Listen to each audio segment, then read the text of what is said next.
Assalamualaikum warahmatullahi wabarakatuh. Halo semuanya. Di sini kami dari kelompok 8 akan menjelaskan mengenai materi yang berjudul Etika Bisnis dan Teknologi Informasi. Sebelum masuk ke dalam materi, kami akan memperkenalkan anggota dari kelompok 8. Adapun anggota tim dari kelompok 8 yang pertama ada Nur Refasya Islami selaku ketua kelompok dengan NIM 4122301041. Kemudian ada Diah Asri Zahratul Milah sebagai anggota kelompok dengan NIM 4122301045. Dan yang terakhir dengan saya sendiri Liana Putri sebagai anggota kelompok dengan NIM 4122301054. Adapun topik pembahasan yang akan dibahas pada materi kali ini, yang pertama ada prinsip etika dalam teknologi informasi, yang kedua ada masalah etis pemanfaatan teknologi informasi, yang ketiga ada cybercrime pada transaksi e-commerce, dan yang keempat praktik vintage ditinjau dari etika bisnis, yang kelima ada artificial intelligence atau AI dan etika bisnis, dan yang terakhir contoh kasus. Tanpa berlama-lama, mari kita masuk ke materi yang pertama yang akan dibahas oleh Nur Refasya Islami. Materi yang pertama yaitu prinsip etika dalam teknologi informasi. Prinsip etika dalam teknologi informasi menjadi landasan kritis untuk memastikan bahwa nilai-nilai moral diterapkan dalam penggunaan teknologi informasi, terutama dalam memastikan keamanan, privasi, dan integritas data. Dalam dunia teknologi informasi, etika berfungsi sebagai panduan dalam menangani sejumlah masalah kompleks yang muncul dari penggunaan teknologi, seperti persoalan privasi, keakuratan informasi, kepemilikan data, dan akses yang adil. Salah satu contoh prinsip etika yang sangat relevan dalam teknologi informasi adalah etika komputer, yang mencangkup analisis mendalam terhadap sifat dan dampak sosial dari teknologi komputer. Hal ini melibatkan juga pengembangan serta justifikasi kebijakan terkait penggunaan teknologi informasi secara etis, dengan mempertimbangkan implikasi sosial, budaya, dan ekonomi yang mungkin terjadi. Selanjutnya, masalah etis pemanfaatan teknologi informasi. Masalah etis pemanfaatan teknologi informasi adalah permasalahan yang berkaitan dengan penggunaan teknologi informasi yang tidak diikuti dengan etika yang baik. Dalam penggunaan teknologi informasi, etika sangat penting untuk memastikan bahwa teknologi digunakan dengan cara yang sesuai dengan nilai-nilai sosial dan moral yang berlaku, serta untuk mencegah dan mengatasi berbagai masalah etika terkait dengan penggunaan teknologi informasi. Masalah etis pemanfaatan teknologi informasi dapat berupa beberapa hal. Yang pertama, penggunaan data pribadi. Penggunaan data pribadi tanpa izin atau tanpa transparansi dapat melanggar hak asasi manusia dan privasi individu. Yang kedua, hak cipta. Penggunaan teknologi informasi untuk mengkloning atau mengubah karya ciptaan lain dapat melanggar hak cipta dan mengganggu hak asasi manusia. Yang ketiga, keamanan data. Penggunaan teknologi informasi yang tidak aman dapat menyebabkan kehilangan data atau penggunaan data yang tidak sah, yang dapat melanggar hak asasi manusia dan privasi individu. Yang keempat, keterbukaan informasi. Penggunaan teknologi informasi untuk menyembunyikan atau mengubah informasi dapat melanggar hak asasi manusia untuk mengakses informasi yang sesuai dengan hukum dan aturan yang berlaku. Yang kelima, penggunaan teknologi untuk mencapai tujuan yang tidak sesuai. Penggunaan teknologi informasi untuk mencapai tujuan yang tidak sesuai dengan nilai-nilai sosial dan moral yang berlaku dapat melanggar etika dan mengganggu masyarakat. Di sini saya akan menjelaskan mengenai cybercrime terhadap transaksi e-commerce. Jadi, sebelum kita mengulik lebih dalam materi ini, ada baiknya kita tahu dulu apa sih itu e-commerce dan juga cybercrime. Yang pertama, e-commerce. Jadi, e-commerce itu adalah sebuah istilah yang mengacu kepada transaksi yang dilakukan secara online, yaitu penjualan barang dan jasa yang dilakukan melalui jaringan internet ataupun jaringan telekomunikasi lainnya. Adapun langkah-langkah perdagangan ini seperti pemasaran online, pemesanan secara online, penjualan barang dan jasa secara digital, dan masih banyak lagi. Kemudian ada cybercrime. Jadi apa sih cybercrime itu? Jadi cybercrime itu merupakan kejahatan dunia maya yang menggunakan internet dan komputer sebagai media melakukan kegiatan ilegal ini. Contoh-contoh kejahatan cybercrime ini yaitu seperti hacking, pornografi anak, pelanggaran hak cipta, dan juga seperti pencurian data. Dampak cybercrime terhadap transaksi e-commerce ini, Jadi, cybercrime ini memiliki dampak yang besar terhadap keamanan serta kepercayaan pengguna e-commerce. Contoh-contoh kasus yang sering terjadi seperti pencurian informasi transaksi, hacking, skimming, dan penggunaan malware. Akibat dari cybercrime ini dapat berupa kerugian finansial, waktu, serta kehilangan data yang semuanya itu menurunkan kepercayaan terhadap platform e-commerce ini sendiri.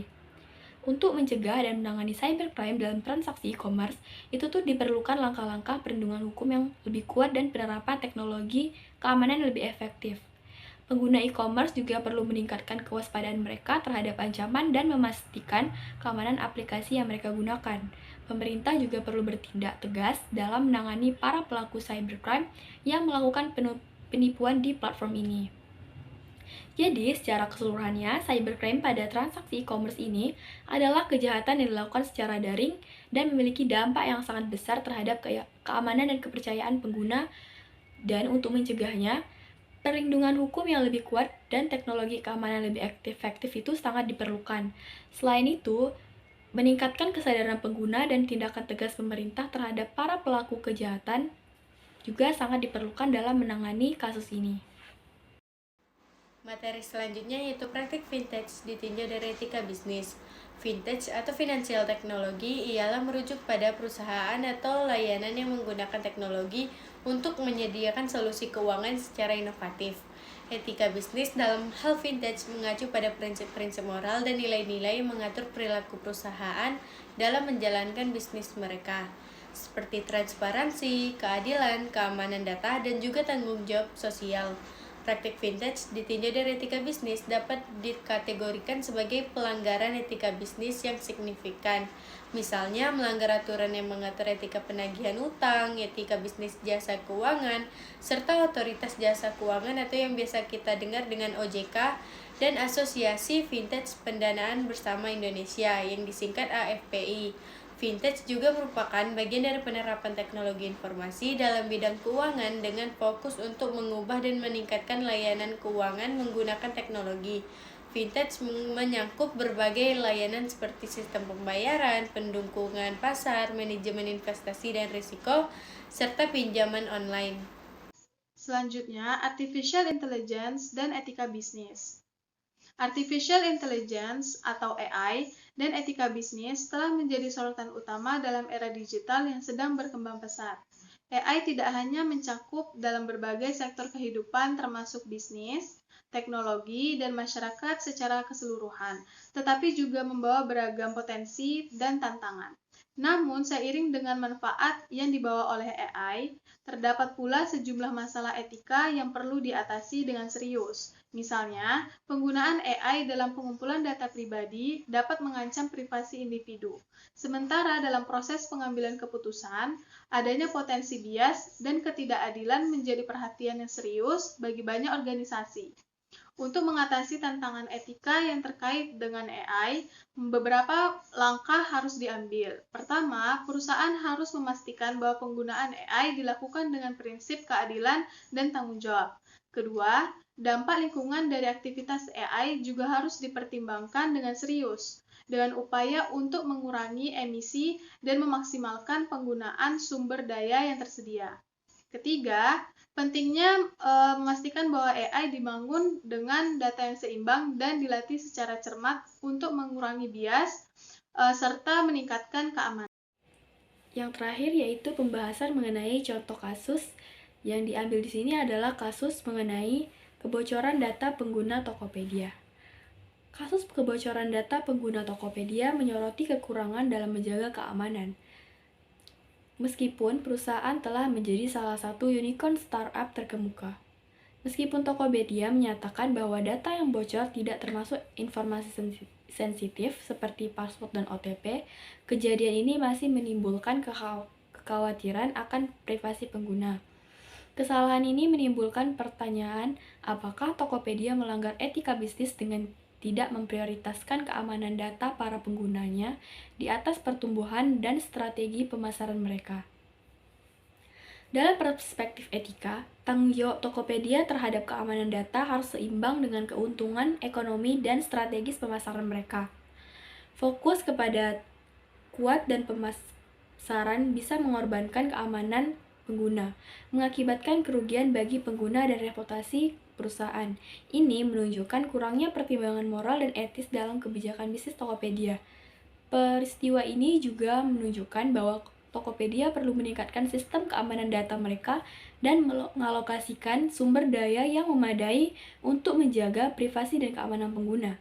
Pelanggaran etika bisnis seperti ini dapat mengancam reputasi perusahaan dan juga kepercayaan pengguna sehingga mempengaruhi keberlanjutan bisnis mereka.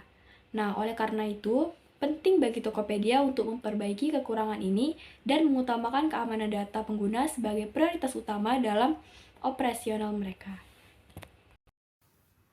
Sekianlah materi yang dapat kami sampaikan pada presentasi kali ini.